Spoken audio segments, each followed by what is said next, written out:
একদিন হারিসা নামের একটি সাপ কাঁদতে কাঁদতে হজরত মুসা আলাইহিস সালামের কাছে এসে বলল, হে আল্লাহর নবী, আপনি আল্লাহর কাছে আমার জন্য একটি অনুরোধ করুন। আপনি আল্লাহর কাছে দোয়া করুন যে আমি যেন শেষ নবীর কাছে ক্ষমা না চাওয়া পর্যন্ত এবং তার সাথে দেখা না করা পর্যন্ত আমার জীবন দীর্ঘায়িত হয় এবং আমার হায়াত যেন লম্বা করে দেওয়া হয়।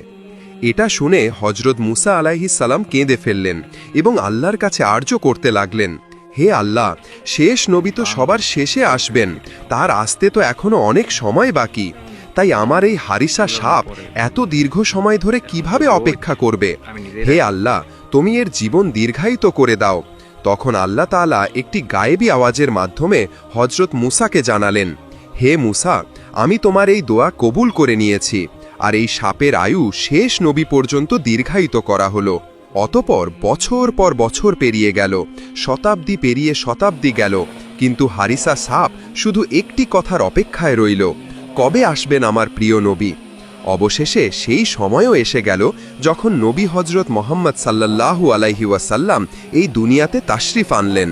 অতপর সেই হারিসা সাপ তার বুকের ওপর ভর করে হামাগুড়ি দিয়ে মক্কার দিকে যাত্রা শুরু করল, কেবল তার নবীর কাছে ক্ষমা চাওয়ার জন্য।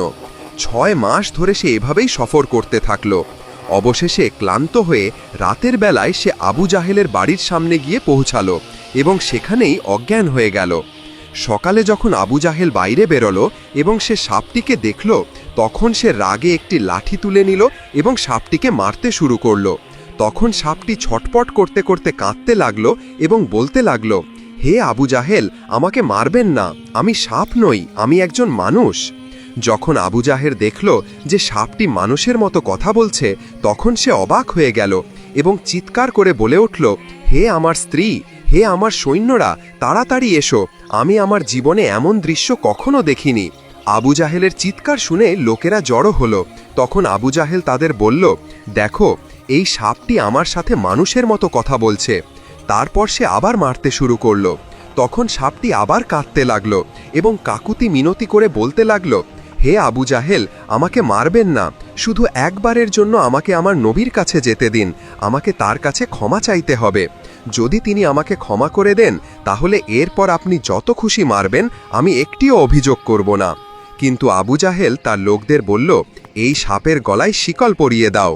ফলে সাপটির গলায় শিকল পরানো হলো এবং সাপটিকে খুঁটির সাথে বেঁধে দেওয়া হলো এবং তারপর নির্মমভাবে মারতে শুরু করা হলো।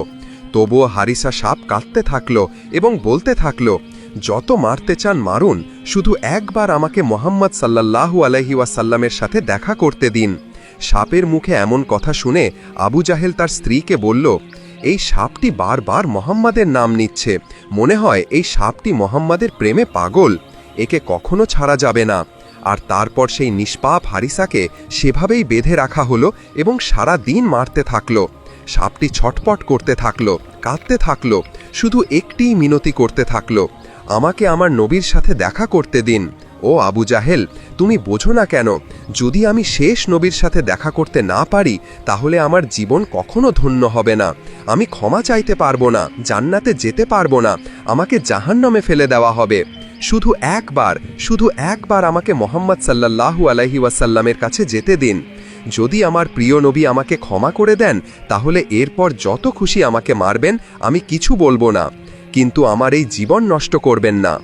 তখন আবু জাহেল রাগে ক্ষিপ্ত হয়ে বলল, চুপ থাক, তোকে মোহাম্মদই পাঠিয়েছে, এই মুহূর্তে আমার তারই সাথে ঝগড়া চলছে, তুই তার কথা শুনেই এসেছিস আমার ক্ষতি করতে। এইভাবে সারা দিন প্রহার করার ফলে রাতের বেলায় আবু জাহেল ও তার লোকেরা সেখান থেকে চলে গেল। অতপর পরের দিন সকালে আবু জাহেল আবারও লাঠি নিয়ে এলো এবং সাপটিকে আবার মারতে শুরু করল। সাপটি ছটফট করতে করতে বলে উঠল, হে আবু জাহেল, এখন আমি বুঝতে পেরেছি যে আমাকে এই শাস্তি কেন দেওয়া হচ্ছে। আমি শেষ নবীর সাথে দেখা করার জন্য ছটফট করছি, আর তুমি তার নামে জ্বলছ। ও আবু জাহেল, আমি তোমাকে প্রতিশ্রুতি দিচ্ছি, তুমি যত খুশি আমাকে মারো, কিন্তু শুধু একবার আমাকে শেষ নবীর সাথে দেখা করতে দাও। যদি আমি তার কাছে গিয়ে তার কদমে মাথা রেখে তার একটি চুম্বন না নিতে পারি, তাহলে আমার রূহ ছটফট করতে থাকবে। যদি তিনি আমাকে ক্ষমা করে দেন, তাহলে আলহামদুলিল্লাহ, নইলে আমি প্রতিশ্রুতি দিচ্ছি আবার তোমার কাছে ফিরে আসব, তখন তুমি যা খুশি শাস্তি দিও। কিন্তু যেই সাপটি মোহাম্মদের নাম নিল, আবু জাহেল আরও ক্ষিপ্ত হয়ে উঠল। সে চিৎকার করে উঠল, হে স্ত্রী, আমার ঘর থেকে লোহার চাবুক নিয়ে এসো। তারপর সে লোহার চাবুক দিয়ে সাপটিকে মারতে শুরু করল এবং তার লেজের অংশ কেটে ফেলল। এরপর বলল, স্ত্রী, এখন বাড়ি থেকে লবণ নিয়ে এসো। এটি মোহাম্মদের জাদুকর সাপ, একে জীবিত রাখা যাবে না। আবু জাহেলের কথা শুনে তার স্ত্রী লবণ আনতে চলে গেল এবং লবণ এনে সাপের কাটা অংশে ছিটিয়ে দিল। ফলে সাপটি ছটফট করতে লাগল। যন্ত্রণায় তার শরীর কাঁপতে লাগল। তবুও সে কাঁদতে কাঁদতে বলল, ও আবু জাহেল, তুমি আমার লেজ কেটে দিয়েছ, আমার ক্ষতস্থানে লবণ ছিটিয়ে দিয়েছ। আমি ব্যথায় ছটফট করছি, কিন্তু তবুও আমি তোমার কাছে হাত জোড় করে বলছি, একবার, শুধু একবার আমাকে আমার নবীর কাছে যেতে দাও। আমি শুধু ক্ষমা চাইতে চাই, তারপর ওয়াদা করছি আবার তোমার কাছে ফিরে আসব। কিন্তু আবু জাহেল কোনো দয়া দেখালো না এবং সেই সাপটিকে মাঝখান থেকে 2 টুকরো করে কেটে দিল। ফলে সাপটি আর সহ্য করতে পারল না। সে তার মাথা মাটিতে রাখল এবং চোখ থেকে অশ্রু ঝরাতে ঝরাতে আল্লাহর কাছে দোয়া করতে লাগল, হে আল্লাহ, এখন আমার বিশ্বাস হয়ে গেছে যে এই বেঈমান আবু জাহেল আমাকে ছাড়বে না। যদি আমি শেষ নবীর সাথে দেখা করতে না পারি, তাহলে আমার জীবন বরবাদ হয়ে যাবে। হে আল্লাহ, আমাকে সেই নবীর কাছে পাঠিয়ে দাও, নতুবা কেয়ামতের দিন আমি জাহান্নামের আগুন সহ্য করতে পারব না। যে শাস্তি দিতে চাও এই দুনিয়াতেই দাও। অবশেষে আবু জাহেল তাকে পুরোপুরি মেরে ফেলল। তারপর বলল, এই সাপ মোহাম্মদের জাদু, হতে পারে আবার জীবিত হয়ে যাবে, তাই একে আগুনে পুড়িয়ে দাও যাতে আবার উঠতে না পারে। তারপর আবু জাহেল সেই সাপটির গায়ে আগুন লাগিয়ে দিল। সাপ জ্বলতে লাগল, ছটফট করতে লাগল এবং অবশেষে জ্বলতে জ্বলতে পুরোপুরি ছাই হয়ে গেল। আবু জাহেল সেই ছাই একটি পাত্রে ভরে দিল এবং পাত্রের মুখ শক্ত করে বন্ধ করে দিল। তারপর নিজের স্ত্রীকে বলল, ও স্ত্রী, এখন আমরা মোহাম্মদের জাদুওয়ালা সাপকে পুড়িয়ে শেষ করে দিয়েছি। এখন দেখো মোহাম্মদের জাদু কতটুকু বাঁচে। আমরা এই পাত্রটি নিয়ে তার কাছে যাব এবং বলবো, হে মোহাম্মদ, বলো এই পাত্রে কি আছে। অতপর বেঈমান আবু জাহেল মহল্লায় ঘুরে ঘুরে চিৎকার করতে লাগল, হে লোকেরা, দেখো, মোহাম্মদ আমাকে মারার জন্য তার জাদুর সাপ পাঠিয়েছিল। আমি তাকে মেরে ফেলেছি, পুড়িয়ে ফেলেছি, মোহাম্মদের জাদু শেষ করে দিয়েছি। এখন তোমরা সবাই বুঝে নাও, মোহাম্মদের চেয়ে শক্তিশালী আমি, নাউজুবিল্লাহ। তারপর সে তার লোকেদের বলল, চলো এই পাত্রটি নিয়ে আমরা মোহাম্মদের কাছে যাই এবং বলি এই পাত্রে কি আছে। যদি সে বলতে পারে তো ঠিক আছে, নতুবা আমরা তাকেও মারব এবং পুড়িয়ে ফেলব। অতপর আবু জাহেল তার সৈন্যদের নিয়ে শেষ নবী হযরত মুহাম্মদ সাল্লাল্লাহু আলাইহি ওয়াসাল্লামের বাড়িতে পৌঁছে গেল। দরজার সামনে দাঁড়িয়ে উঁচু স্বরে বলল, হে মোহাম্মদ, বাইরে এসো, দেখো আমরা তোমার জন্য কি এনেছি। নবী পাক সাল্লাল্লাহু আলাইহি ওয়াসাল্লাম বাইরে এলেন এবং দেখলেন আবু জাহেলের হাতে একটি বন্ধ পাত্র আছে। তখন আবু জাহেল বলল, হে মোহাম্মদ, যদি তুমি বলে দাও যে এই পাত্রে কি আছে, তাহলে আমি কালিমা পড়ে মুসলমান হয়ে যাব, এবং যদি বলতে না পারো তাহলে যে শাস্তি আমরা দেব তা তোমাকে সহ্য করতে হবে। আবু জাহেলের মুখে এমন কথা শুনে নবী মুহাম্মদ আলাইহিস সালাম মুচকি হেসে বললেন, তুমি কি সত্যিই বলছো? যদি আমি বলে দিই যে এই পাত্রে কি আছে, তাহলে তুমি মুসলমান হয়ে যাবে? তখন আবু জাহেল বলল, হ্যাঁ, যদি তুমি বলে দাও তাহলে আমি কালিমা পড়ে নেব, নতুবা তোমাকে আমাদের শাস্তি মানতে হবে। তখন প্রিয় নবী বললেন, যদি আমি না বলি, বরং এই পাত্রের ভেতরে যে জিনিস আছে সে নিজেই কথা বলে ওঠে, তাহলে কি বলবে? তখন আবু জাহেল হাসতে হাসতে বলল, তাহলে তো খুব ভালো হবে। যদি পাত্রের ভেতরের জিনিস নিজেই কথা বলে, তাহলে সবার সামনে কথা পরিষ্কার হয়ে যাবে এবং তখন আমি দেরি না করে কালিমা পড়ে মুসলমান হয়ে যাব। কিন্তু যদি সে কথা না বলে, তাহলে মনে রেখো যে শাস্তি আমরা ঠিক করব তা তোমাকে সহ্য করতে হবে। তখন নবী মুহাম্মদ সাল্লাল্লাহু আলাইহি ওয়াসাল্লাম বললেন, ঠিক আছে আবু জাহেল, আমি তোমার এই চ্যালেঞ্জ গ্রহণ করছি। যদি পাত্রের জিনিস কথা বলতে না পারে, তাহলে যে শাস্তি তুমি দেবে আমি মাথা নিচু করে কবুল করব। অতপর আবু জাহেল তৎক্ষণাৎ ঘুরে লোকেদের দিকে চিৎকার করে বলতে লাগল, হে মহল্লাবাসী, শুনে নাও সবাই, মোহাম্মদ বলে দিয়েছেন যদি এই পাত্র কথা না বলে তাহলে সে আমাদের শাস্তি কবুল করবে, আর যদি এই পাত্রের ভেতরে যে জিনিস আছে সে নিজেই কথা বলে ওঠে তাহলে ঠিক আছে, নতুবা মোহাম্মদকে আমাদের দেওয়া শাস্তি কবুল করতে হবে। তোমরা সবাই সাক্ষী থেকো। এরপর নবী মোহাম্মদ সাল্লাল্লাহু আলাইহি ওয়াসাল্লাম, আবু জাহেল এবং তার সৈন্যেরা একটি বড় মাঠে জমা হলেন। চারিদিকে লোক দাঁড়িয়েছিল। মাঠের মাঝখানে প্রিয় নবী আলাইহিস সালাম এবং আবু জাহেল উপস্থিত ছিলেন। তখন হযরত মুহাম্মদ সাল্লাল্লাহু আলাইহি ওয়াসাল্লাম পাত্রের দিকে তাকালেন, নিজের শাহাদাত আঙ্গুল তুলে ইশারা করতে করতে বললেন, কে তুমি? আল্লাহর হুকুমে বলো।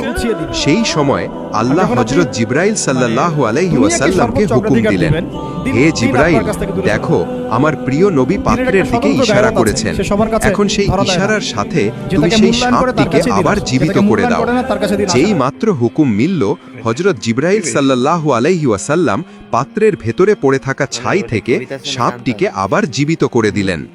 এখন নবী মুহাম্মদ সাল্লাল্লাহু আলাইহি ওয়াসাল্লাম আবার ইশারা করলেন এবং বললেন, কে তুমি? আল্লাহর হুকুমে কথা বলা শুরু করো। তখনই পাত্রের ভেতর থেকে একটি কষ্টকর আওয়াজ এলো। সাপটি বলল, নবীজি, আমি মুসা নবীর উম্মতি, আমার নাম হারিসা। আমি তো শুধু আপনার কাছে ক্ষমা চাইতে মদিনা থেকে এসেছিলাম। আমি 6 মাস ধরে আমার বুকের ওপর হেঁটে সফর করেছি। এত হেঁটেছি যে ক্লান্ত হয়ে একদিন আবু জাহেলের বাড়ির সামনে কিছুক্ষণ বিশ্রাম নিতে লাগলাম।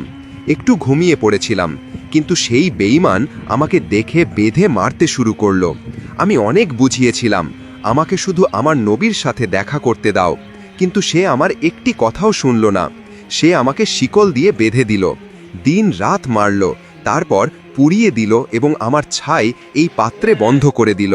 সাপটির মুখে এমন কথা শুনে নবী মুহাম্মদ সাল্লাল্লাহু আলাইহি ওয়াসাল্লাম আবু জাহেলের দিকে তাকালেন এবং বললেন, কি এখন তুই দেখেছিস তোর এই পাত্রে কি ছিল?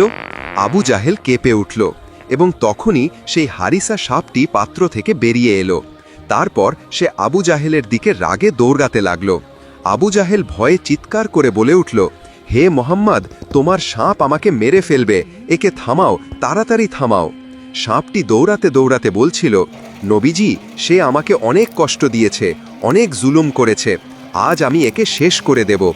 আবু জাহেল ভয়ে বলতে লাগলো, মোহাম্মদ, আমি কিছু বুঝতে পারছি না, তোমার সাপ আমাকে মেরে ফেলবে। তখনই প্রিয় নবী মুহাম্মদ সাল্লাল্লাহু আলাইহি ওয়াসাল্লাম নরম সুরে আওয়াজ দিলেন, হারিসা, থেমে যাও, ওকে ছেড়ে দাও। সাপটি কিছু দূর গিয়ে থেমে গেল। একবার নবীর দিকে তাকাল, তারপর পিছন ফিরল, নিজের জিহ্বা বের করে কাঁদতে লাগল। তখন নবী মুহাম্মদ সাল্লাল্লাহু আলাইহি ওয়াসাল্লাম বললেন, হারিসা, তুমি আমার কাছে ক্ষমা চাওয়ার জন্য এত কিছু সহ্য করেছো, এত দীর্ঘ সফর, এত কষ্ট, যাও, আমি তোমাকে ক্ষমা করে দিলাম। এতটা শুনেই হাউমাউ করে কাঁদতে লাগলো এবং বলতে লাগলো, নবীজি, আপনি আমাকে ক্ষমা করে দিলেন, আমার জীবনই ধন্য হয়ে গেল। তারপর নবীজি হারিসাকে জিজ্ঞাসা করলেন, তুমি কি মানুষ হতে চাও? সাপটি কাঁপতে কাঁপতে ভেজা গলায় বলল, নবীজি, আপনি আমাকে ক্ষমা করে দিলেন, এর চেয়ে বড় পুরস্কার আমার জন্য কি হতে পারে? কিন্তু যদি আপনি আমাকে আবার মানুষ বানিয়ে দেন তাহলে এটা আমার জন্য সবচেয়ে বড় সুখ খবর হবে। এটা শুনে আমাদের প্রিয় নবী মুহাম্মদ আলাইহিস সালাম আল্লাহর কাছে দোয়া চাইলেন, ইয়া আল্লাহ, আমার হারিসাকে আবার মানুষ বানিয়ে দাও। আল্লাহ রব্বুল আলামিন তার হাবিবের দোয়া কবুল করে নিলেন এবং হারিসা আবার মানুষ হয়ে গেল।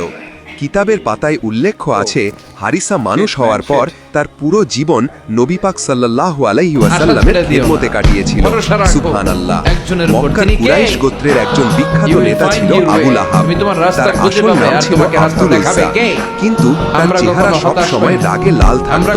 মানুষ তাকে ভয় পেত, তাই তাকে বলা হতে লাগলো আবু লাহাব, অর্থাৎ অগ্নিশিখার পিতা। কিন্তু সে ইসলামের সবচেয়ে বড় শত্রু ছিল। রাসূলুল্লাহ সাল্লাল্লাহু আলাইহি ওয়াসাল্লামের আপন চাচা হয়েও শুরু থেকেই বিরোধিতা করে আসছিল। যখনই নবীজি সাল্লাল্লাহু আলাইহি ওয়াসাল্লাম ইসলামের কথা বলতেন, তখন আবু লাহাব তার পিছনে গিয়ে মানুষকে উস্কানি দিত, তাদের ভ্রান্ত করত। একদিন আল্লাহর হুকুমে নবীজি মক্কার বিখ্যাত সাফা পাহাড়ে উঠলেন।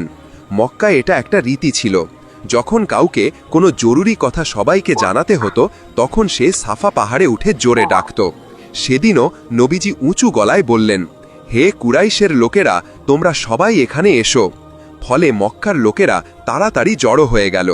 সবার মুখে উৎসাহ ছিল, সবার মনে একটাই প্রশ্ন, শেষ পর্যন্ত কি বলতে চলেছেন মোহাম্মদ? তারপর নবীজি সাল্লাল্লাহু আলাইহি ওয়াসাল্লাম ধীরে ধীরে বললেন, তাহলে শোনো, আমি তোমাদের সতর্ক করতে এসেছি। তোমাদের রব শুধু একজন, তার কোনো অংশীদার নেই। আমি তোমাদের সেই দিনের ভয় দেখাচ্ছি যা খুব কঠিন এবং কঠোর হবে। নবীজির কথা শুনে এক মুহূর্তের জন্য সব কিছু থেমে গেল, না কোনো আওয়াজ, না কোনো নড়াচড়া। তখনই ভিড়ের মধ্য থেকে একটি রাগে কাঁপানো আওয়াজ প্রতিধ্বনিত হল, তোর সর্বনাশ হোক মুহাম্মদ, শুধু এটাই বলার জন্য তুই আমাদের এখানে ডেকেছিলি? সে ছিল আবুল আহাব, তার চোখে বিষ ছিল। সে নবীজির নিজের চাচা ছিল, কিন্তু সবচেয়ে বড় শত্রু হয়ে গিয়েছিল। তারপর সে সেখান থেকে রাগে ও অহংকারে চলে গেল, আর যেতে যেতে লোকেদের হেসে বলল, এর কথায় কান দিও না, এ তোমাদের ধোঁকা দিতে চায়। কিন্তু সেই সময় আল্লাহ তাআলা একটি কঠোর আয়াত নাজিল করলেন, আবুল আহাবের উভয় হাত ধ্বংস হয়ে যাক এবং সে নিজেও ধ্বংস হোক। এটা শুনে আবুল আহাব আরও ভীষণভাবে রেগে উঠল। সে কসম খেল যে এখন সে প্রতি পদক্ষেপে নবীজিকে আটকাবে।